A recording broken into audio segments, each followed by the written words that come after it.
Jimmy's fine. There's no reason to be afraid of Jimmy.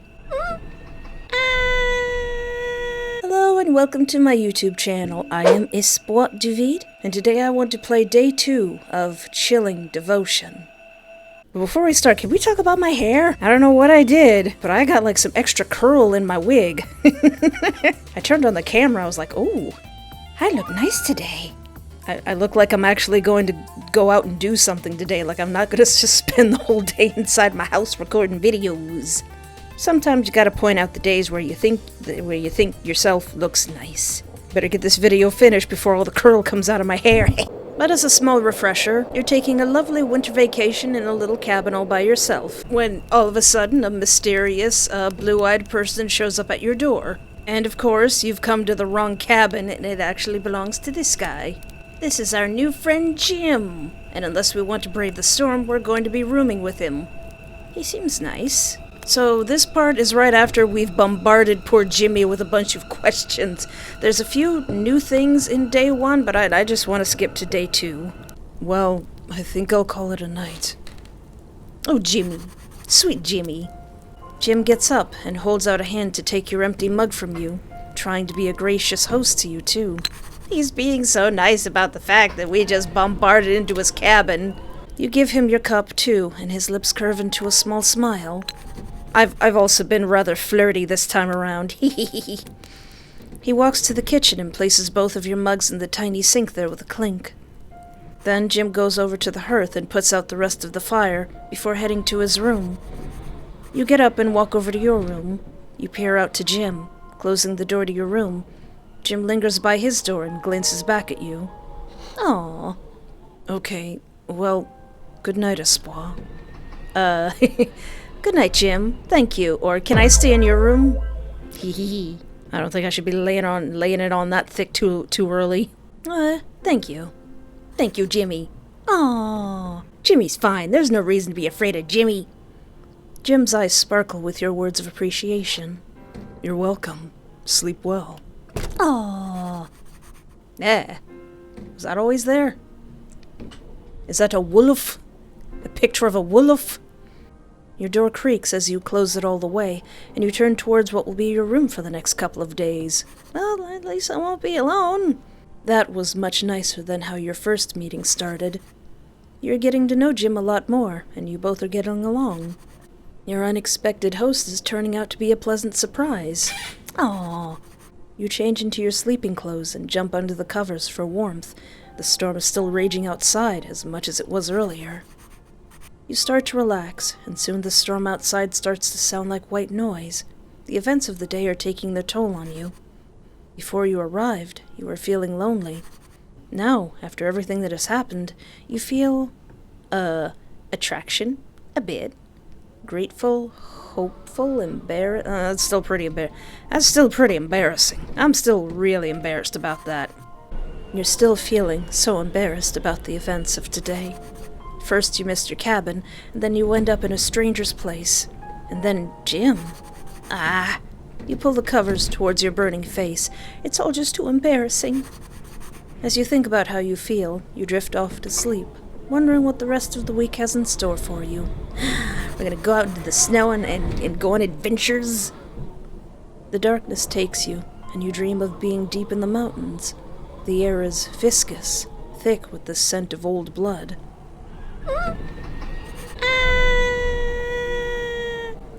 From the abyss, a pair of gold moon-like eyes glow from a towering figure. You have beautiful eyes! You have beautiful eyes! The shadow moves, too fluid, too silent, just beyond your grasp.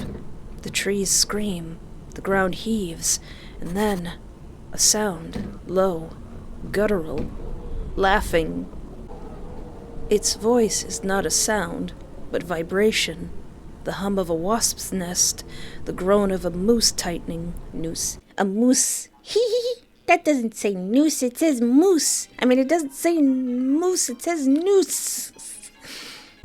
Its voice is not sound, but vibration.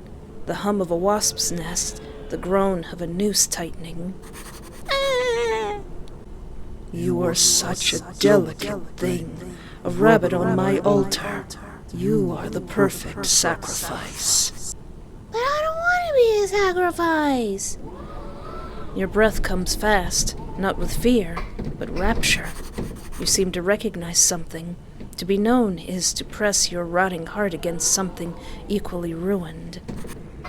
See how we match? You barely even notice when the gnarled roots from below wrap around your leg, lovingly. Oh no, I came here for Jimmy. Am I going to get engaged to the spirit of the forest? The forest, it screams to you. The one who dreams the wolves. And then the darkness reaches for you. The voice calls to you once more. I'll let the whelp have you, just for a little while. Eh? Eh?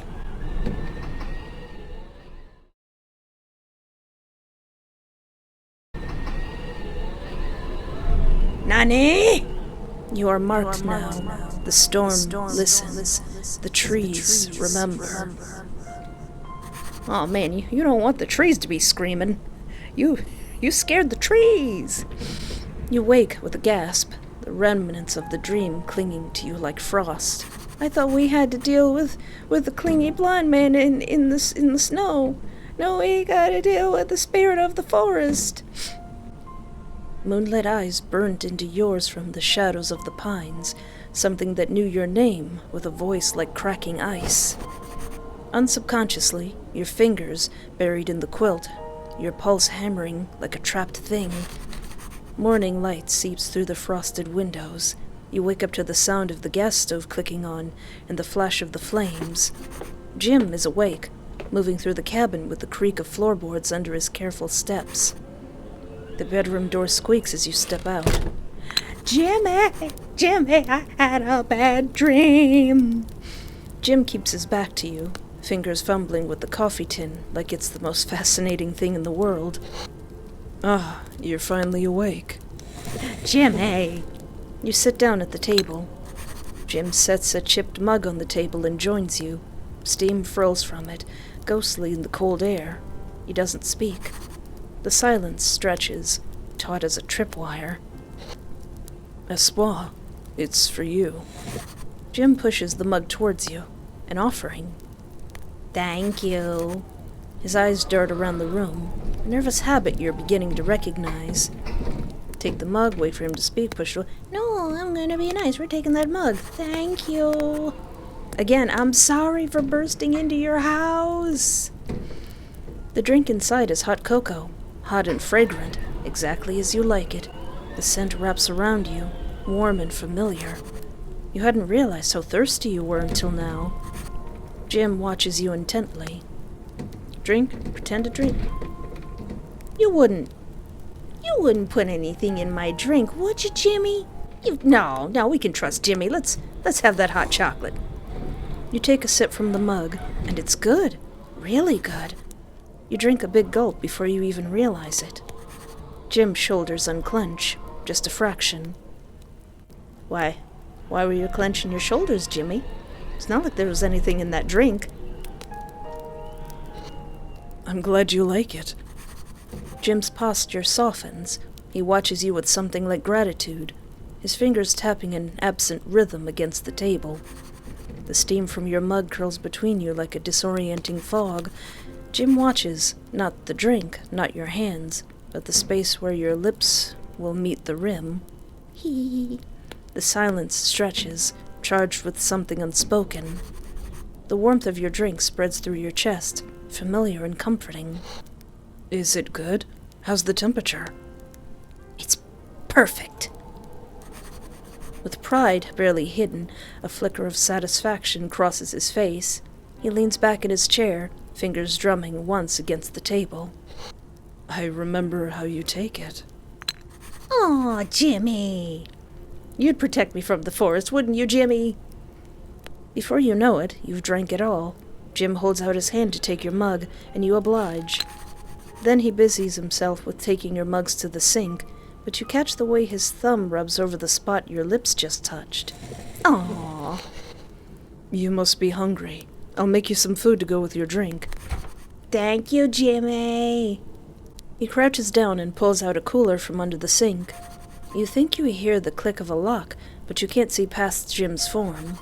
He places some ingredients on the counter: flour, potatoes, onions, eggs, and toast. It's not too fancy, but it'll do. Jim moves with quiet efficiency at the stove as he layers ingredients into a cast iron pan. Oh, let me help. I can help. You step beside him, reaching for a knife to chop vegetables. Jim's hand catches yours, not to stop you, just to guide your grip. Knife's sharper than it looks. Here. He adjusts your fingers, his palm warm against yours. Smaller cuts. They'll cook even. Oh. You work in comfortable silence, shoulders brushing occasionally. When the meal is ready, he plates it carefully, nudging the best portions toward your side. Oh, Jimmy, you're such a charmer. His boot knocks lightly against yours under the table, a tiny grounding touch. We make a good team. We make some jam, too? The food is simple, but perfect. Fluffy eggs, crispy potatoes, pancakes, toast slathered in some kind of jam.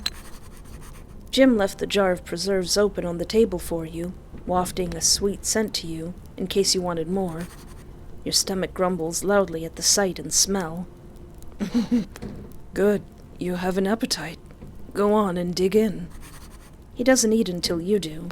His gaze never leaves your face. Oh. Jim watches you take the first bite, his fingers drumming the table until you nod in approval. The pancakes are just sweet enough.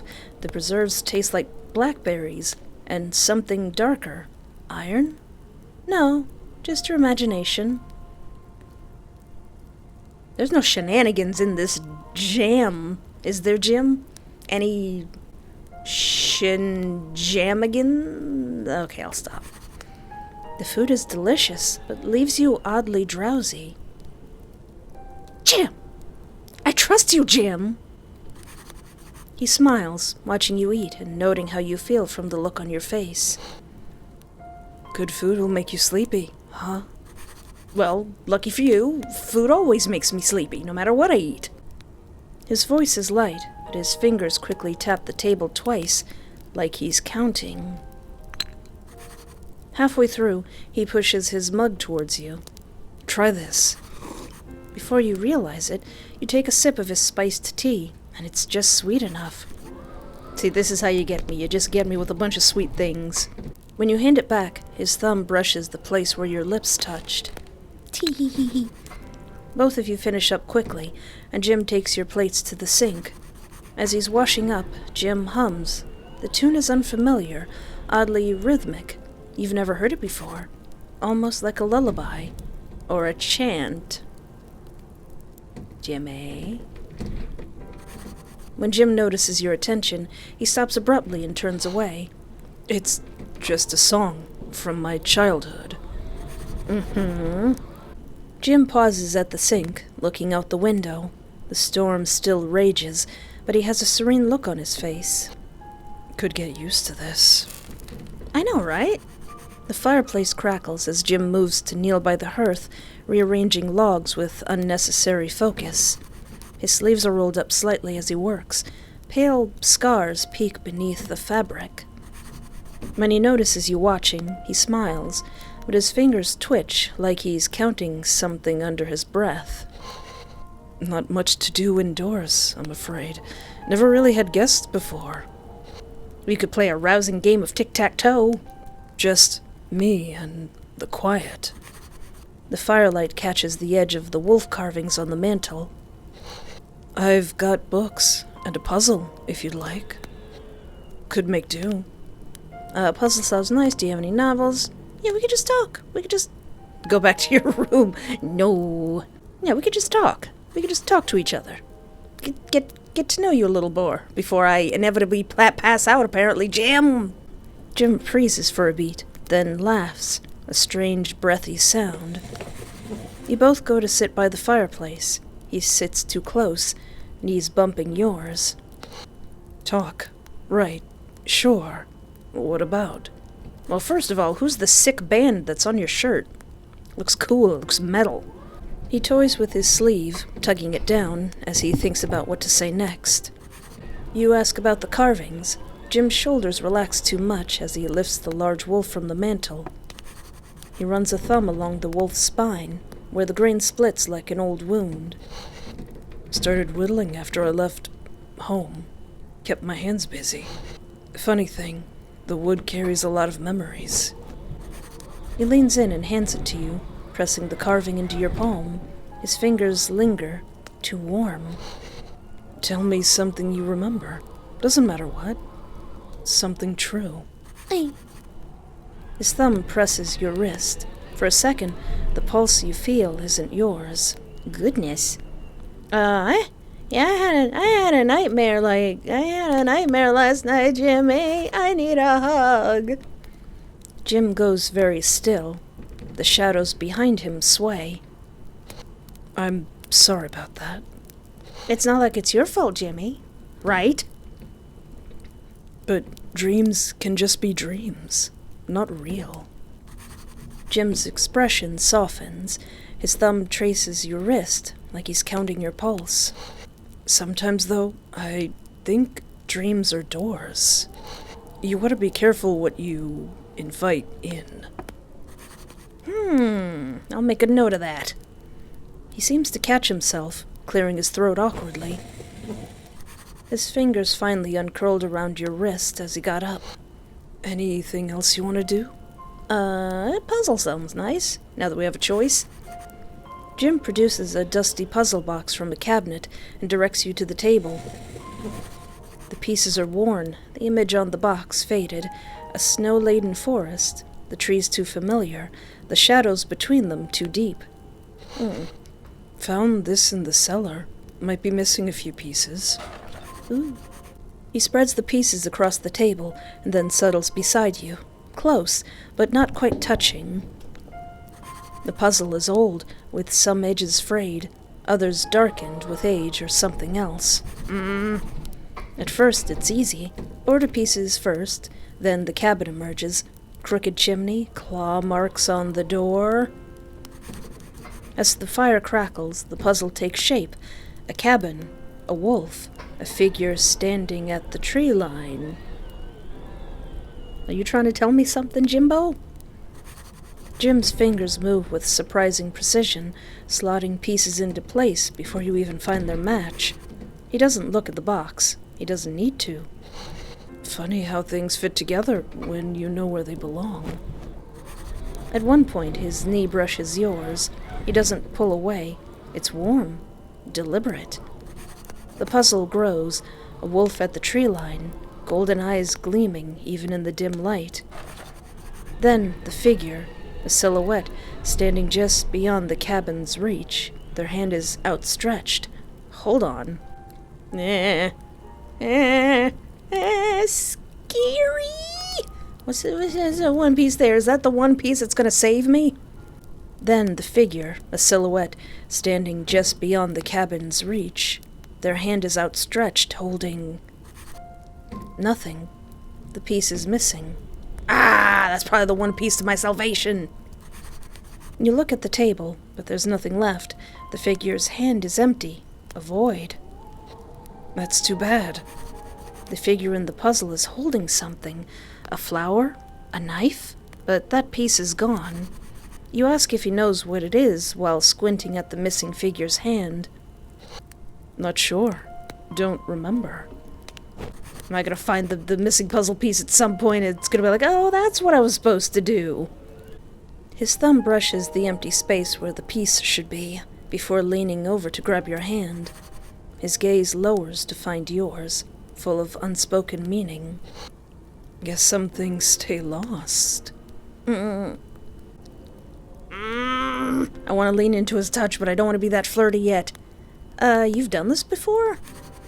Jim's smile falters, and then his thumb idly presses onto your wrist, making your pulse jump. Had a lot of time to practice. Nights get long when you're waiting. Waiting for what? Jim releases your hand. His fingers uncurl slowly, as if resisting separation. For a moment, his palm hovers like he might reach back, but then he exhales, flexing his hand as if shaking off a thought. If you want to hold hands, Jimbo, we can hold hands. Jim studies the puzzle, lips pressed thin, before pushing back from the table to get the puzzle's box. Maybe that missing piece will turn up later. His gaze lingers on the empty space where the last piece should be. Then he carefully gathers the incomplete puzzle and puts it back in its box. I couldn't put a puzzle back in the box. Once I solve it once, it's not getting unsolved. I'm not taking that apart. I'm gonna get some laminating paper or some tape, and that puzzle's getting hung up on the wall. Who undoes a puzzle after you've solved it? Do you do that? Do people do that? Is that a normal thing that people do? He stands, stretching with forced calmness. Let's see, anything else? You have any novels? Jim's smile flickers as he goes over to a small bookcase.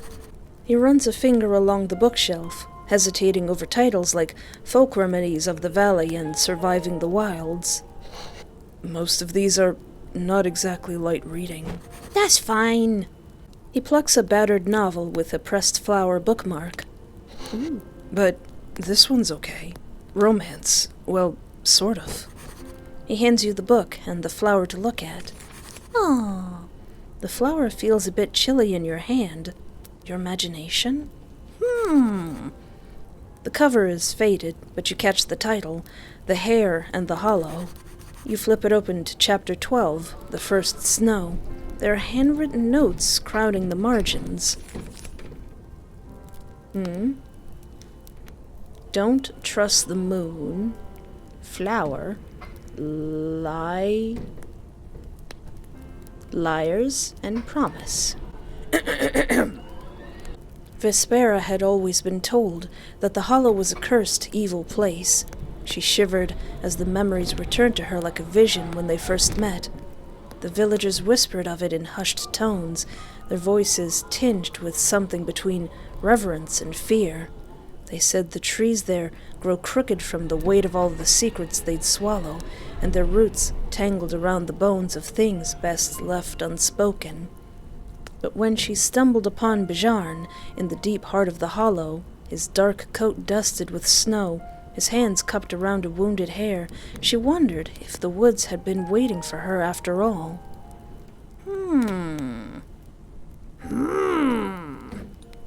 Put that in the files there to remember for later.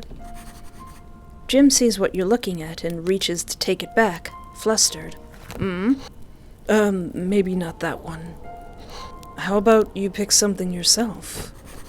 You approach the small, sparse bookcase and read the titles as you run your fingers along the spines. Wilderness Survival, Edible Plants, The History of Knot Tying. Seriously? Jimmy, why would you need to know how to tie knots? Why would you need to be Captain Tying Knots?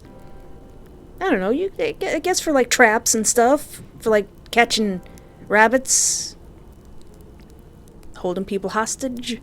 Your fingers pause on a worn leather spine tucked between the two larger volumes. It doesn't have a title.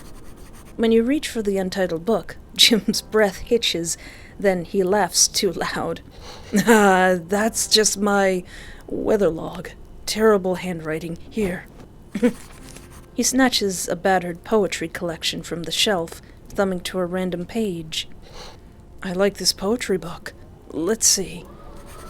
His voice soothes to a reverent murmur as he reads. The moon's bride forgets their name, their fingers rooted in his ribs. He stops abruptly, snapping the book shut. The fire pops. His smile doesn't reach his eyes. Oh, was that some of your poetry? Maybe let's do something else. The poetry book lies forgotten between you, and you suddenly realize that the pressed flower bookmark is still in your palm. It feels oddly cool against your skin. Jim catches you looking at the flower and gazes at you expectantly. Keep it? Return it? Well, why well, it's not mine, and it's a bookmark, so I return it. You decide to offer it back to him with a shrug. You hold it out to him, and Jim's smile falters. Oh wait, was he giving that to me? Wait, no! Wait, did he offer that to me? Wait, hold on. I'm cheating. I'm going back. I'm cheating. I'm keeping it. If that's a gift from Jimbo, I'm keeping it. You press the petal into your palm, its coolness seeping into your skin like ink and water. The veins beneath your wrist darken for a fleeting second, or was it a trick of the firelight? Don't worry, Jim, I'm gonna waltz right into your trap. You give me sweet hot cocoa and flowers, you got me. You gently tuck it into your pocket. Jim's breath stills. He leans forward, voice feather light but intent. Why did you keep it? I'll tell you why, Jimmy. It's because when I chose not to keep it, you made a sad face, and I don't want to make you sad. Yet. His gaze fixes on your pocket where the flower sits. Did it feel like it was yours? It's a pretty flower. His smile stays, but his fingers dig into his knees for a heartbeat before relaxing. It is a pretty thing, isn't it? It can't be. Jim turns his attention to the fire, and it dims. The cabin feels smaller. Funny how ordinary things can cling, like they're waiting for you to understand them. You absent-mindedly touch the flower in your pocket, yet a chill lingers on your palm. What now?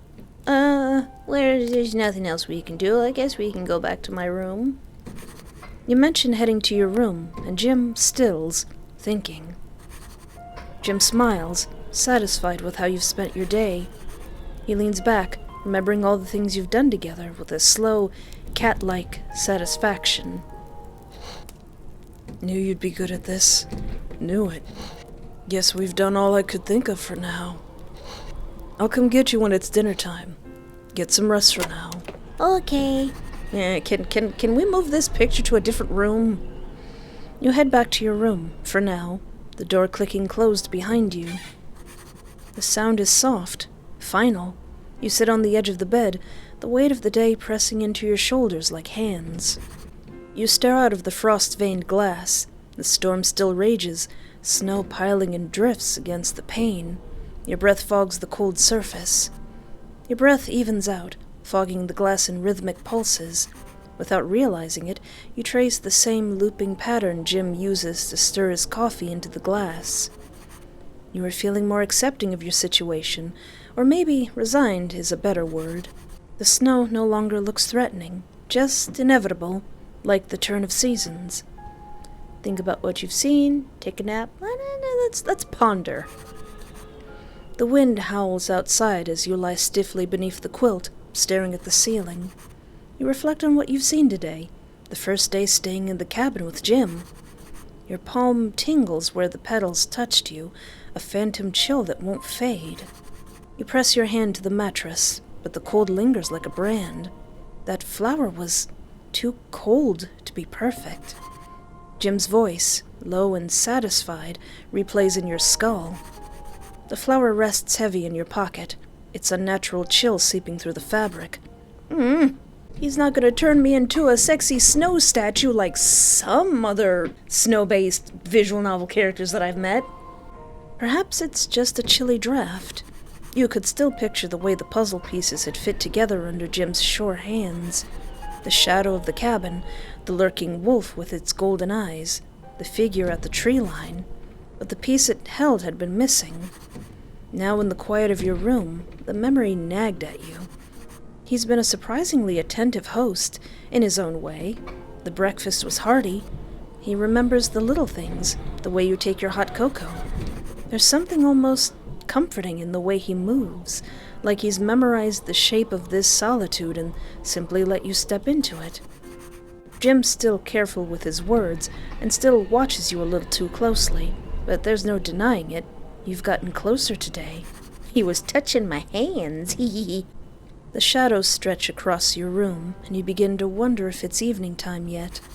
Jim hasn't come to get you, but the hunger in your stomach pulls you out of bed. When you get up, you notice the door is slightly ajar. You could have sworn that you closed it. The storm has trapped you both inside for another day. The wind howls through the cracks in the cabin walls, but Jim seems almost content. He sits at the table, a small knife in hand, whittling away at a block of oak.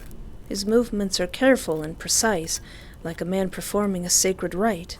Did you also carve those cute little trees right there? Aww. He doesn't look at you, but you catch the way his fingers linger over the wood, shaping it with something like reverence. Watch quietly, gently alert him. I kind of want to watch quietly. I'm not gonna disturb him. You stay planted where you are, hoping not to disturb him. The sound of scraping continues. Eventually, Jim begins to become aware of your gaze as he finishes his work. Oh, it's a carving of a rabbit.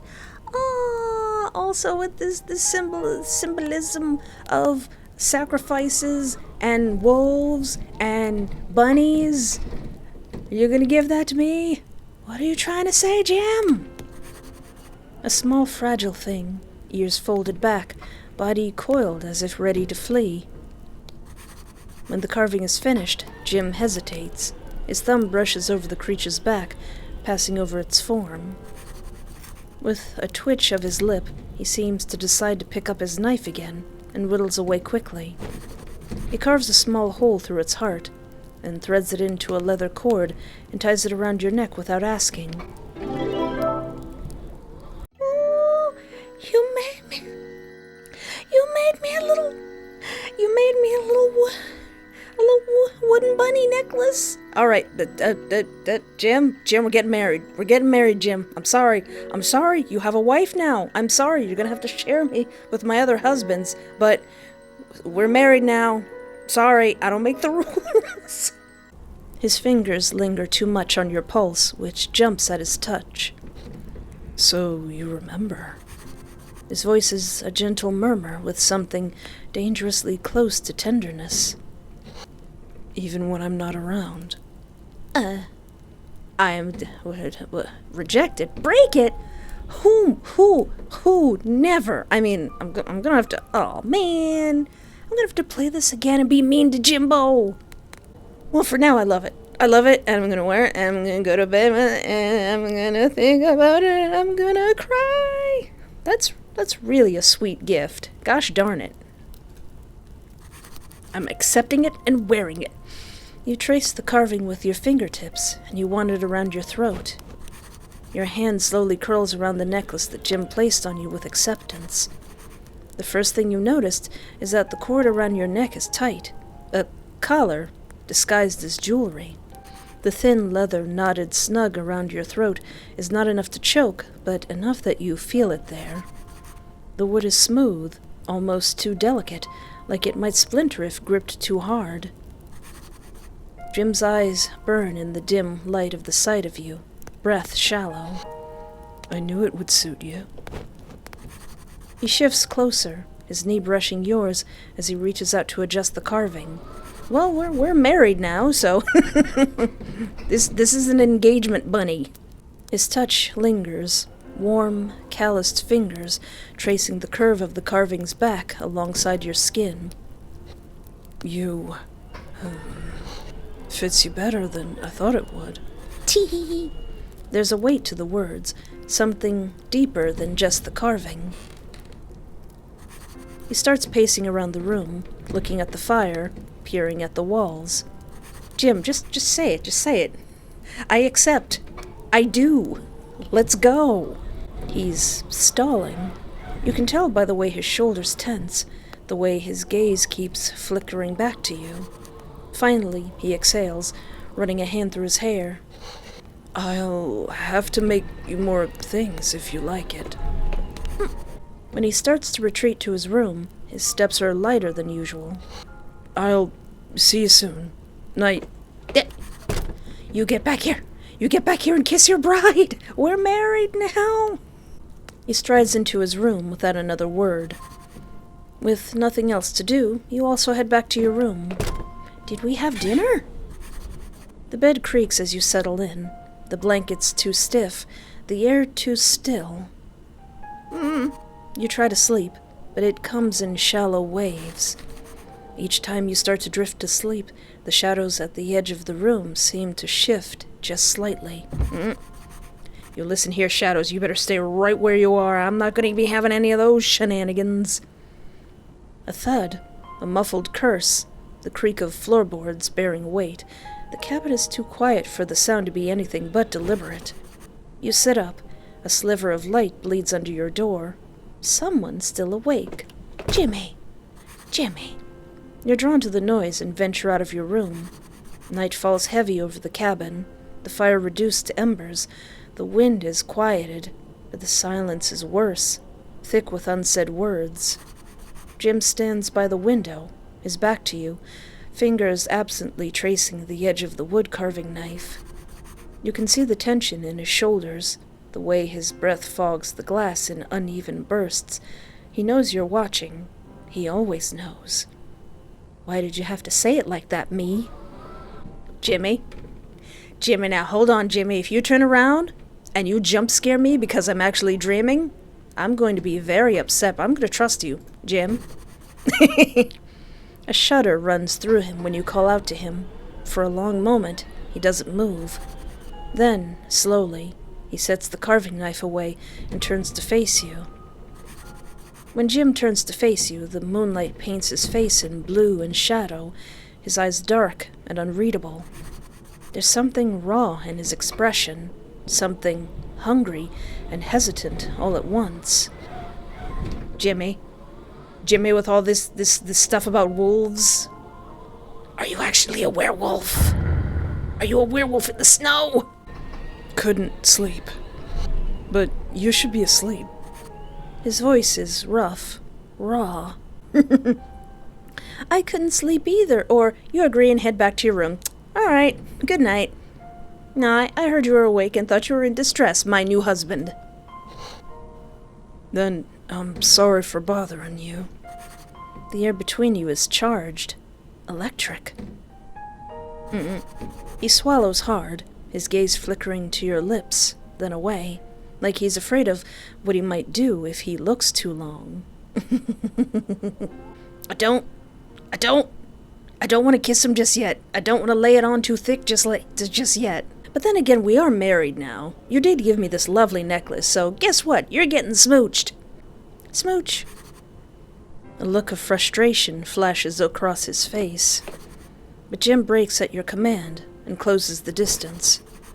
In one swift motion, his lips are on yours, his hands gripping your hips hard enough to bruise.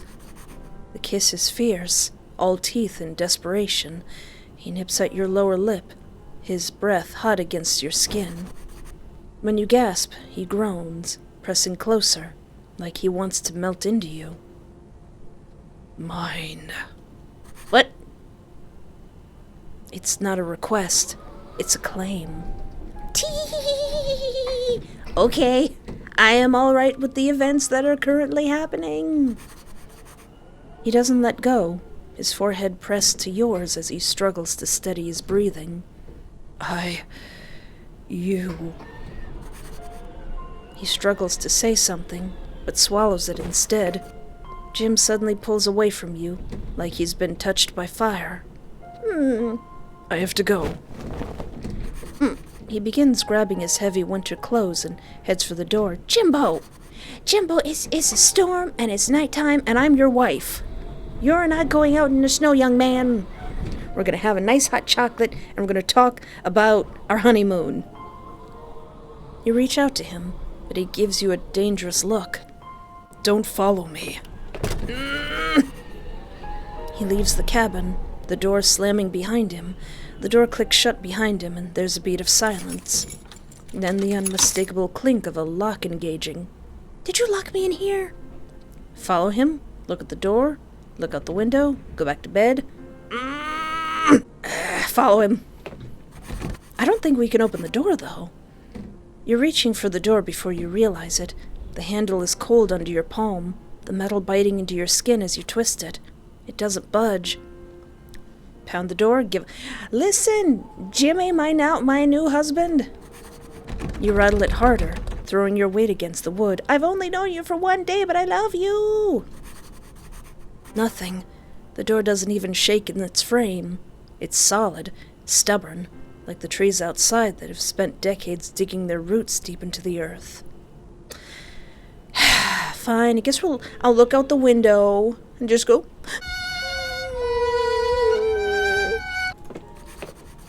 Through the window, you see Jim's retreating figure, his shoulders hunched against the wind and snow. It looks like he's holding something. He doesn't look back. Look at the door. It's a double-sided deadbolt. Jim has locked you in the cabin for the night. Fine! Just go back to bed. You're going to get an earful, sir. You hear a distant axe hitting wood outside, over and over and over. The night stretches on, and Jim's touch lingers like a brand. Jim seems to have no intention of returning tonight. Gonna be out in the cold. With nothing else to do, you head back to your room. You lay back onto your bed, filled with thoughts of Jim, but your eyes grow heavy with sleep. The storm murmurs against the windows, a lullaby of wind and creaking wood. You drift onto sleep, and the dream comes like a whisper. Ooh. You stand in a cathedral of snow-laden trees, their branches clawing at a sky as deep as oblivion. Is this our wedding venue? The air smells of frost and something older, moss, blood, burnt sugar. The carving around your neck tightens and drives you forward.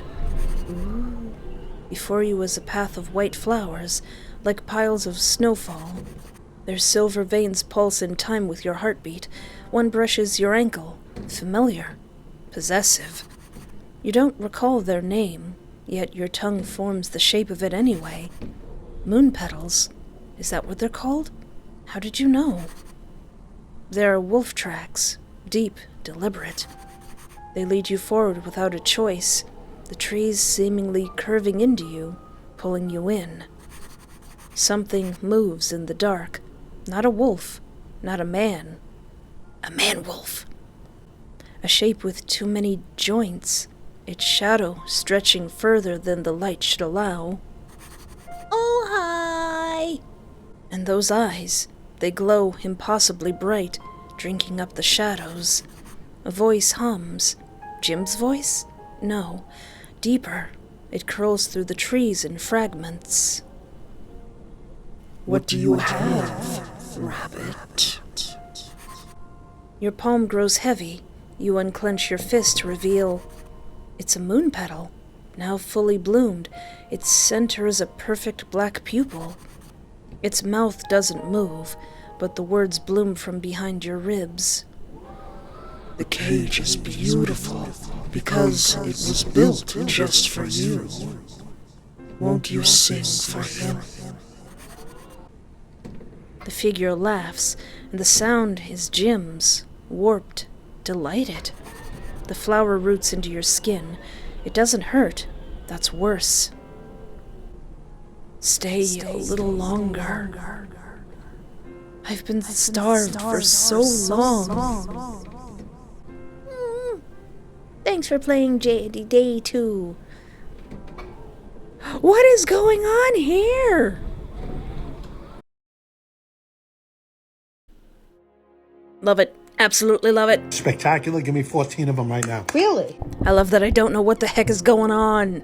Can we trust Jim? Is Jim being manipulated? Is this thing a part of Jim? Is this thing controlling Jim? Is Jim fighting this thing? Is Jim working for this thing? Do we have to choose between this thing and Jim? Is Jim a werewolf? But the real question is, does anything change if I'm mean to him?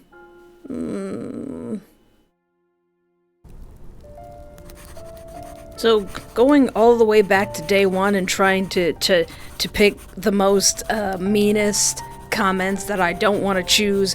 What if I say, you know what? I'm in your house, I'm in your space, I'm sorry, I'm leaving. Bye! You were feeling very uncomfortable in this small space with this intimidating stranger. Jim has a panicked look on his face as he takes in your words. But it's not safe to leave right now. You can stay here and leave later. This time, you have enough room to move past him, while grabbing your luggage on the way out. Bye! You stepped back outside towards your car. The icy winds whip across your form as you trudge outside with faltering determination. How long has it been since you've gotten here? It looks like the snow on the ground has already doubled, and more was coming down angrily. Maybe this isn't such a good idea. Keep going, look back, go back, keep going!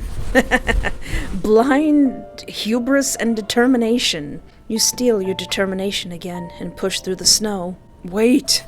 You ignore Jim's pleas as you reach for your car door. Just get in the car. Just go. The cold bites your bare hands, and you wrench open the driver's door. It would be hilarious if we do just get away and alright, that's one ending. We leave. Your luggage is thrown unceremoniously over to the passenger side, and you focus on the sole goal of getting away from here. You can feel Jim's eyes on you through the windshield, but you don't dare look up as you start your car. Keys in the ignition, engine roaring to life, the tires spin once, twice, before catching traction. The car lurches violently, throwing your luggage onto the floor. White-knuckling the wheel, you slam on the gas again. The wheels scream. The car doesn't move. Dang it! Through the windshield, Jim strides towards you, his breath ragged plumes in the air. His expression isn't anger, it's concern. He yells at you from the other side of your car. You'll die out there! You jerk the gear shift into reverse. The tires spin uselessly, digging deeper into the ice. Floor it again, step out of your car, stop and look at Jim, abandon your car and walk. Oh golly, abandon my car and walk? Floor it again! Desperation fuels you. You'll burn out the engine if you have to. The engine shrieks in protest. Black smoke curls from the wheel wells. Ugh. Jim doesn't flinch. He steps closer, palms slamming onto the hood. Stop! You're not getting anywhere in this snow! The smell of burning rubber floods the cabin. The car groans, then dies with a shudder. Silence. Your breath fogs the glass as Jim slowly runs your door. His shadow falls across you. His hand hovers over the door handle, not pulling, waiting. Don't give up! You put the option there, I'm gonna take it! No, you're not giving up yet. What are you going to do about it? Jim glares back at you wordlessly, but steps back away from the car as you figure out what to do. Abandon the car and walk! Just Jim is alright, okay, you're insane. I'm sorry, I tried to help. In frustration, you leave your car and start walking down where the road used to be. The cold instantly starts clawing at you, to your core, and it's made apparent to you that your clothes aren't nearly insulated enough for this kind of weather. But you've got to leave. There's no way you're staying in a cabin with this guy. You don't hear Jim move from his spot near your car or call out to you. He seemingly lets you go. The fire you had when you made the decision to walk is dimming as your body temperature drops, and the background slowly fades to white. How long have you been walking? It's getting harder to see through all of the snow. You reach out your arm in front of you, and you can barely see your hand. Uh-oh, you feel your limbs slowing down. When did the snow get so heavy? It's all white. Huh. When did I lay down in the snow? I'm so tired. I can't keep my eyes open anymore. Whoops! There's a faint whisper. They wanted to take you, but I didn't let them.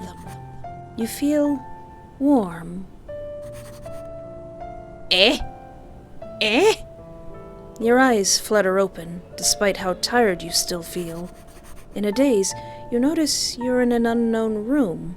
It's nighttime now, but the storm sounds like it's raging outside. Ah, Jim must have saved me. Well, dang it, Jim, why'd you have to go and be all nice and save me? You attempt to move, but your limbs feel so sluggish, and the bed is so warm.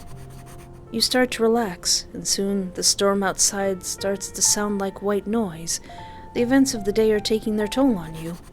Before you arrived, you were feeling excited. Now, after everything that has happened, you feel Numb.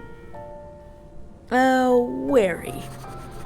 You're feeling wary about this whole situation with Jim and being snowed in with him.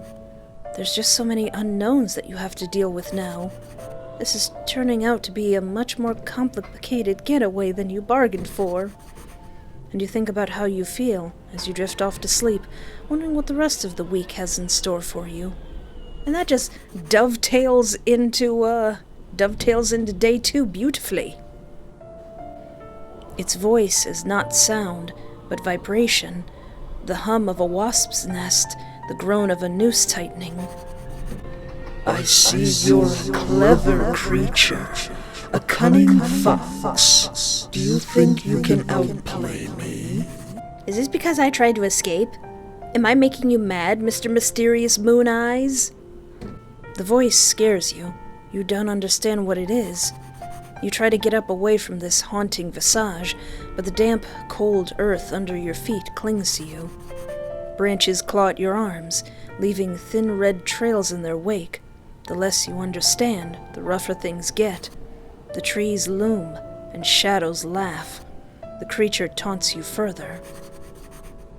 You tried to leave.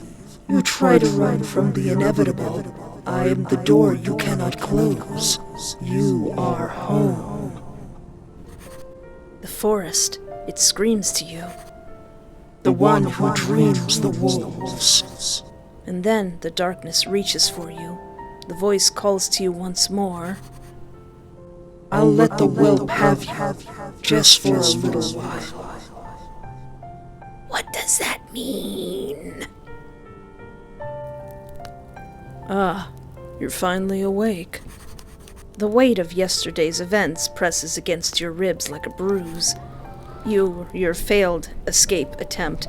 I thought I was just gonna die, but Jim was all like, nope. The silence between you isn't empty. It's full of everything left unsaid about the storm, about the way he carried you inside, about how close you came to. I really want to thank him, but I'm being mean. Say nothing and take your seat at the table. You sit down at the table. Jim sets a chipped mug on the table and joins you. Steam curls from it, ghostly in the cold air. He doesn't speak. Oh yeah, also, even though he was acting suspicious in the first go-round, we didn't mysteriously fall asleep. Well, since you'll be... His jaw works. Staying hangs unspoken but palpable in the air. Hey, this just deters me for a little while. My determination still burns. No, it doesn't. Here, a while. His thumb rubs at the stain on the table that isn't there. What do I call you? I guess I do gotta give you my name. It's Espoir. It means hope in French. Espoir. Espoir, it's for you. Jim pushes the mug towards you, an offering. Jimbo, listen. I love you very much, but I'm very curious, and I want to see what happens if I'm mean to you. I don't feel like calling my evil alter ego, so we're just gonna work through this together, okay? But just know that I love you, and I'm only doing this for the gram. Push the mug away. You push the mug back, and it scrapes across the table. Jim goes very still. Jim's expression flickers, something between hurt and frustration. You don't want it? I do want it. I want it very much. It's not a question, it's a challenge. Refuse. You shake your head. A muscle jumps in his jaw. The silence in the room grows teeth. Your mug stays untouched, and Jim doesn't drink. The air in the cabin thickens. The quiet, now a living thing between you. Heavy. Suffocating. The steam from your mug curls between you like a disorienting fog. The mug sits untouched between you. Jim's fingers flex against his mug. Jim's next words are a whisper. You think it's poisoned or something? Now, I didn't at first, but afterwards you were acting pretty suspicious. There's no anger in his voice, just something hollow. If he was joking, it was hard to tell. Well, I mean, if he saved my life, he probably wouldn't poison it. Ellipses. His jaw tightens at your silence. Jim stands up suddenly, his gaze lowering directly towards yours, and grabs your mug. He drains your mug himself in one long swallow, a challenge. But the way he watches you now, like he's memorizing the shape of your distrust. I'm sorry, Jimbo. Jim's face shudders. He sets his cold mug down with deliberate care, then retreats to his room without a word. The clink of his door latch is deafening in the quiet cabin. You're alone, for now. The snowstorm howls outside, relentless. Jim's silent retreat to his room leaves you standing alone in the dim cabin, the air thick with unspoken tension. You retreat to your room, the walls pressing in as you consider your options. But for now, you have time to think, time to explore. You sit on the edge of your bed, listening to the muffled creak of the cabin under the weight of the snow. The quiet is oppressive, broken only by the occasional gust of wind rattling the window pane. Without being able to leave the shrinking cabin, what will you do? Well, first of all, start by turning that wolf picture around. It scares me. You head out back into the main room to see if there's anything to pass the time. The storm rattles the windows in the cabin's dim living room. Jim is nowhere to be seen. Must still be in his room. What now? Read a book by... Oh, yeah. Yeah, now that Jim isn't here to take the book out of my hand, let's read a book by the fire. You approach the small, sparse bookcase and read the titles as you run your fingers along the spines. Wilderness Survival, Edible Plants, The History of Knot Tying. Seriously? Your fingers pause on a worn leather spine tucked between two larger volumes. It doesn't have a title. You pull out a small journal. The leather is soft with age, and the edges are frayed. There's just a faint crescent moon embossed on the cover. Read it! You hesitate only momentarily, then open it. The first few pages are dated entries in neat, careful handwriting. October 12th. First snowfall came early.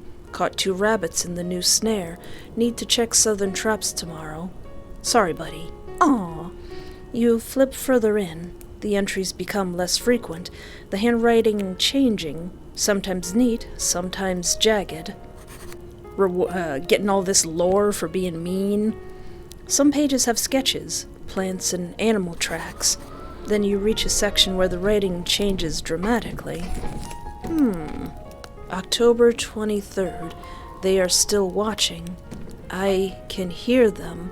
The marks aren't enough anymore. October 25th. They're coming. The storm will bring them in. The wolves? November 7th. This kept them out last time. Need to remember. Need to protect them. That looks like... for when they're ready. Kinda looks like cinnamon, rosemary, and some kind of berries. Your breath catches. Them? You flip faster now, near the end. The most recent entry. December 6th. They're here. Have to be careful. Have to go slow. The trees are already whispering. By they, do you mean me? Do you mean us? As you turn the page, a dried flower falls into your lap. A white bloom, perfectly preserved. You stare at the flower in your palm, breathless from what you just read. The cabin seems too quiet suddenly. Then a floorboard creaks behind you. You snap the journal shut, but it's too late. You spin to see Jim leaning in the bedroom doorway. How long has he been watching? Find anything interesting? Yes. His expression is unreadable as he watches you with those 2 blue eyes, fingers flexing at his side. The flower feels colder in your hand. I want to continue being mean, but I want that lore. What is this? You hold the journal up, testing his reaction, watching his face closely. His jaw tightens, and he holds out his hand expectantly. Private thoughts. You wouldn't like it if I went through your things. Yeah. He pointedly glances at your half-open bedroom door. You hand back the book, unsatisfied, but doesn't look like Jim will say any more on the subject. He slides the journal back into its spot. The moment stretches. The fire pops.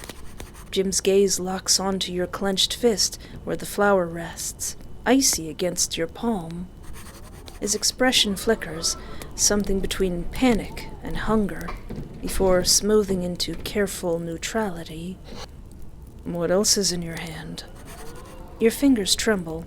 The flower feels heavier than it should. When you unfurl your hand, the white petals are now slightly crumpled, edges blackened with frostbite. Jim's breath catches, just for a second, before he slowly, carefully speaks. Is that yours? Crush the flower? This was in your journal. Did you put this here? Crush the flower, it's not mine. Jimmy, listen. Jimbo, sweetheart, angel, pudding pop.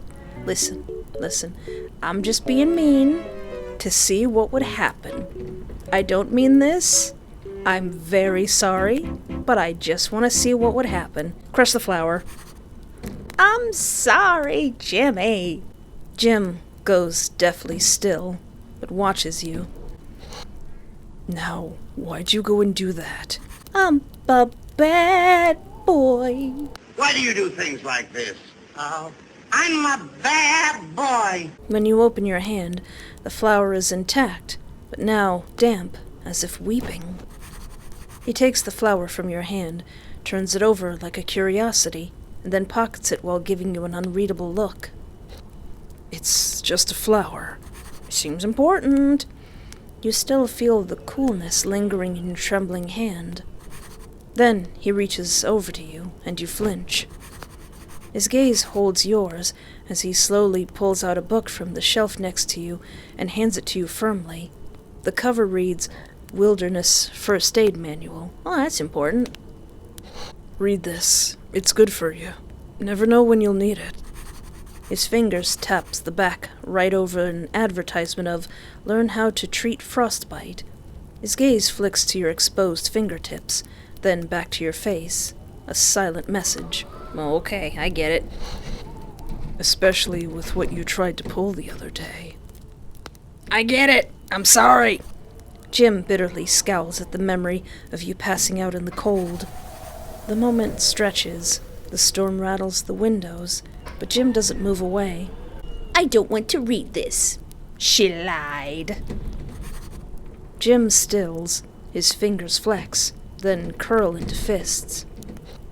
Well, you should. Because out here, not knowing can kill you. And I'd hate for that to happen. His words are spoken like a promise, a threat. He gives you a final, withering look before leaving again. Even though Jim has retreated to his room, you still somehow feel his eyes on you. Maybe you can look into the bookcase more later, when Jim is occupied elsewhere. I guess cook some food? You're hungry. Jim hasn't offered to cook, so it's time to fend for yourself. I mean, I would feel awful rude just going into his food and not having a decent conversation with him. The cabin's kitchen is cramped. A propane stove, a scarred wooden counter, and a fridge groaning in the corner. But when you tug open the fridge, the chill that rolls out feels mocking. The shelves are nearly bare. There's a small carton of eggs, half a stick of butter, and a jar of preserves, unlabeled. The contents dark and clotted. You could have sworn there was more yesterday, but the fridge hums innocently, its emptiness glaring. As you clink around the kitchenette looking for more food, a shadow falls across the floorboards. Jim leans against the doorframe. His voice is light, but his posture is anything but. Looking for something? I'm hungry. I need food or else I'm gonna eat you. His gaze flicks to the empty fridge, then back to you. A silent challenge. Start cooking with what's there? Oh, that is so rude. Let's do it. As you reach for the egg, Jim's hand closes over yours, just shy of painful. Use the jar. Oh, okay. He nudges the unlabeled preserves towards you. You turn your nose at the appearance, but you try to open it. The lid is sealed too tight to open. Jim watches you struggle, your arm shaking before taking the jar from you. No, I can do it! I can do it! I can do it! I will break my wrist trying to open a gosh darn jar. Ow, my wrist. Jim pries it open with one twist and a loud pop. The preserves inside smell disgustingly sweet, like fermented fruit, and something else. You notice some bread is visible in the high cabinet, but there's no step stool. Jim follows your gaze upward. Jim waits, arms crossed, to see if you'll climb the counters like a misbehaving child. And then he watches in silence when I do. Climb for it! He looks so disappointed. I'm sorry that I'm being a gremlin, Jimmy. You strain for the bread, legs shaking to balance on the countertop. Jim lets you teeter before catching your waist. Stubborn, aren't you? Mm-hmm. He gives you a frustrated look before pushing you aside. Jim reaches up there and grabs each of you a single slice. The kitchen feels smaller with Jim in it. His presence fills the space, shoulders nearly brushing the cabinets as he moves. He doesn't wait for your answer, just steps forward, his voice leaving no room for argument. Let me cook. I know my way around my own kitchen. Refuse. I can cook myself. Jim's jaw tightens. He doesn't step back, forcing you to brush past him. His arm twitches like he might block you, but stops just short. Fine. The way he says it makes your skin prickle. Not quite mocking, not quite concerned, just waiting. The space feels alien. Pans just out of reach, utensils in odd drawers. The stove clicks stubbornly, but doesn't ignite. You were able to get it to work yesterday. Flint's temperamental. Needs the right touch. You've named your stove? Or maybe that's just the name of the thing that's in the stove. Actually, Flint would be a really cute name for a stove. Jim's presence looms nearby the whole time, tracking all of your clumsy movements. Eventually, he reaches around you to fix the stove. His chest presses against your back just a second too long. Should have let me do it. Now we're both hungry. I started out just seeing what would happen, but now it's slowly getting into my trolling mode. You ignore the shiver that runs through you and continue trying to cook without his help. Ooh. Your meal is meager, edible, but barely. Jim doesn't comment. He just takes a simple slice of toast with some butter. Next time, let me help. Jim exhales, disappointed. He heads back to his room. You finish your meal and your hunger is satiated enough for now. What now? Try calling someone? You reach into your pocket to retrieve your phone. The wind howls outside as you stare at the blank screen. No signal, no bars, just the mocking "no service" blinking back at you. The landline on the counter catches your eye. Worth a try. You lift the receiver. Dead silence. No dial tone. Just the hollow echo of your breathing. A floorboard creaks behind you. You don't need to turn to know. Jim's there. Watching. Again. You can laugh at me, Jim. You can laugh. I wouldn't mind it. Who exactly were you trying to call? The Ghostbusters. Jim is leaning against the doorframe, arms crossed. His expression is neutral, but his eyes track the way your fingers clutch the receiver. It's not like anyone can come or go right now anyway. His tone is icy, and his eyes narrow on you, tracking you, knowing how stubborn you've been. I'm sorry, I'm being a bratty wife, Jimbo. Jim's patience is running thin. Let's see how thin we can make that patience. Try to push past him? That seems mean. Jim doesn't move. His hand snaps out to grip your wrist, Not enough to hurt, just enough to stop you. Where exactly are you gonna go? His thumb brushes your pulse point. Road's buried, and the wolves, they're hungry this time of year. The silence stretches too long. His gaze darkens, the polite mask slipping just enough for you to see the ice beneath. Think you should go to your room for a while.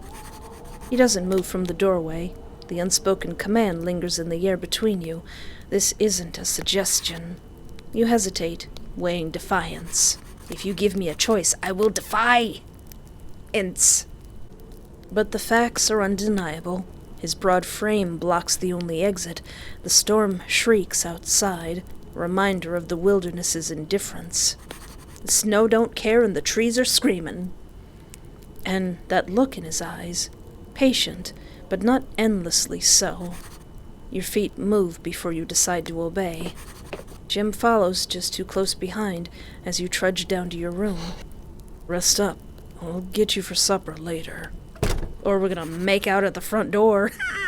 And with that, your bedroom door creaks shut behind you. The sound is soft, final. You sit on the edge of the bed, the weight of the day pressing into your shoulders like hands. I wanted to be more of a brat, but that's okay. We got a whole bunch of different perspective and lore. You stare out the frost-veined glass. The storm still rages, snow piling in drifts against the pane. Your breath fogs the cold surface. You scoff as you peer out of your cage. You consider writing a plea, a curse, a name. But who would see it?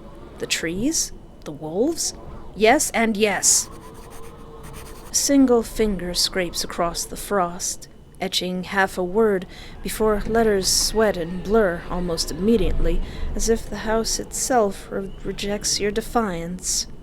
The cabin isn't alive, is it? Jim's presence was an inescapable shadow over you. Think about what we've seen. You reflect on what you've seen today, the first day staying in the cabin with Jim. Memory flickers. The sketches and scribbled writings swim behind your eyelids. The contents of the journal sent a chill through you. Your brows furrow as you try to make out what it all means. They're coming. The storm will bring them. The wolves? You turn onto your side, pulse quickening at the memory. Who was he writing about, and why does the date on the last entry match this week? Your palm tingles where the petals touched you, a phantom chill that won't fade. You press your hand to the mattress, but the cold lingers like a brand.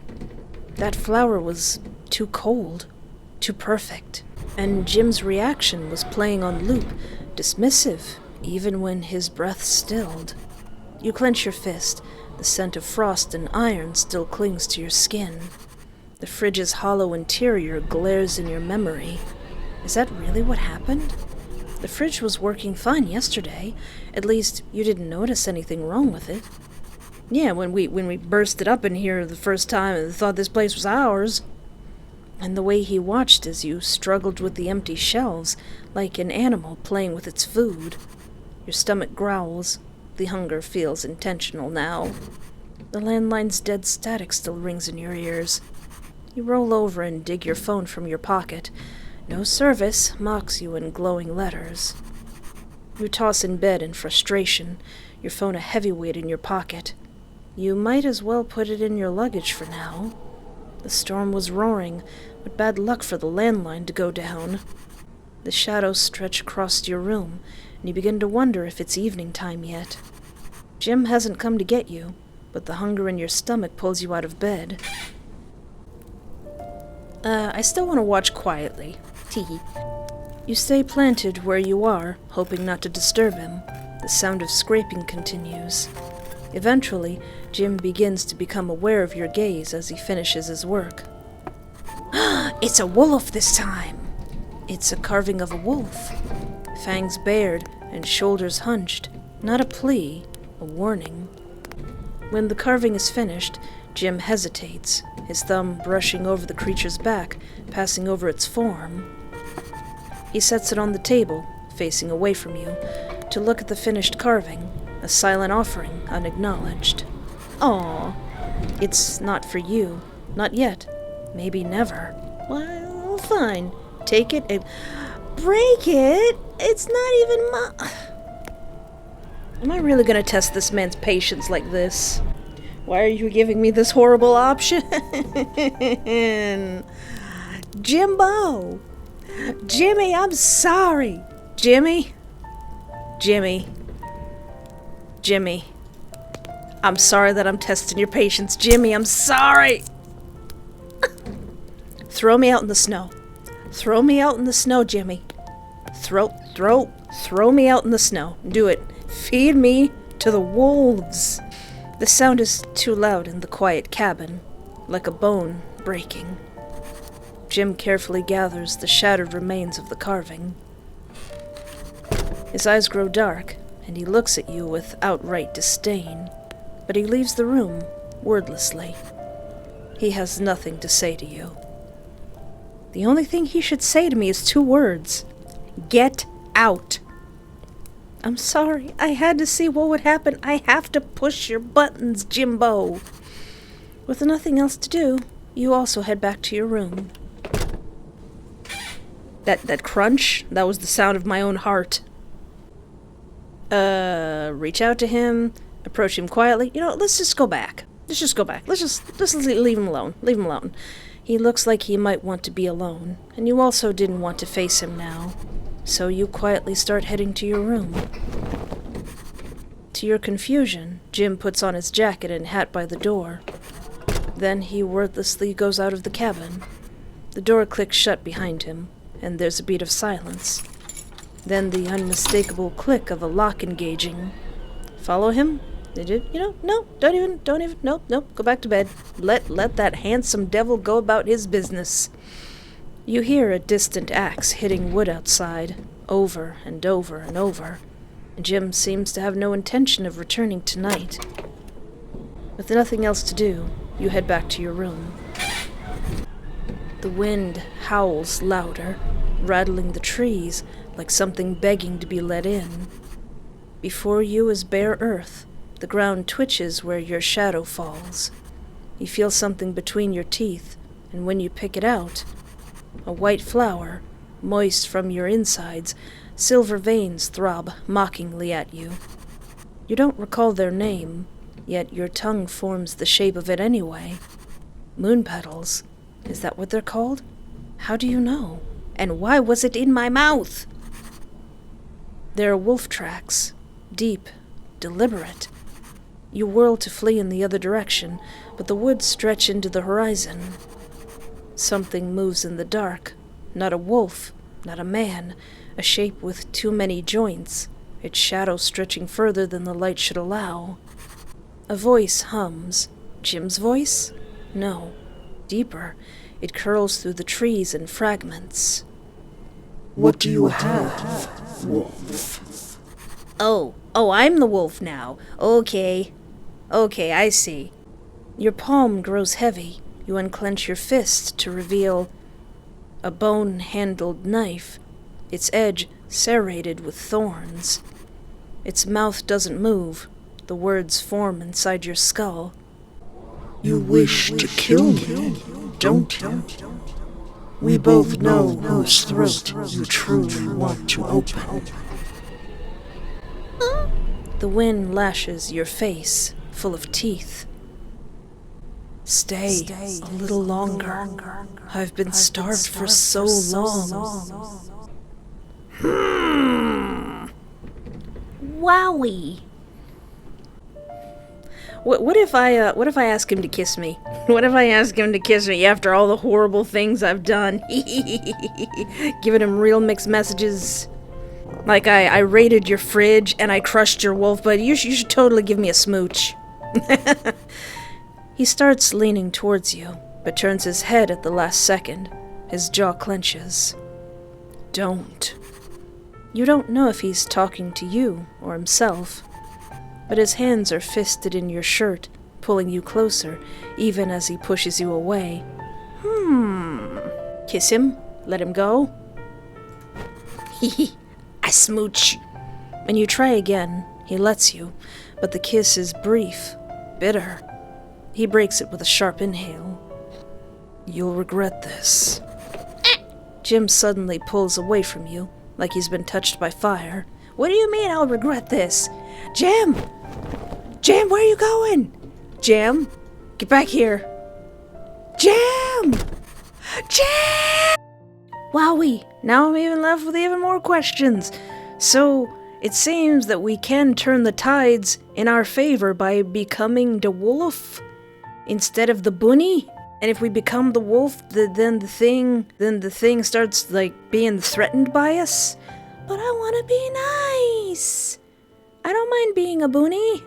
But that's a nice bit of lore that you get from, like, not being super nice to Jimbo. Even though so far Jimbo is a sweet baby and he hasn't done anything suspicious. Yet. But let me know in the comments, would you trust Jimbo? Is he acting too suspicious? And if you would like to follow this developer for any more development, there will be a link in the description of this video. A link that you can click on and it'll bring you to the game. But until next time, thank you so much for hanging out with me. Take care of yourself, have a great night, and remember, there is always hope.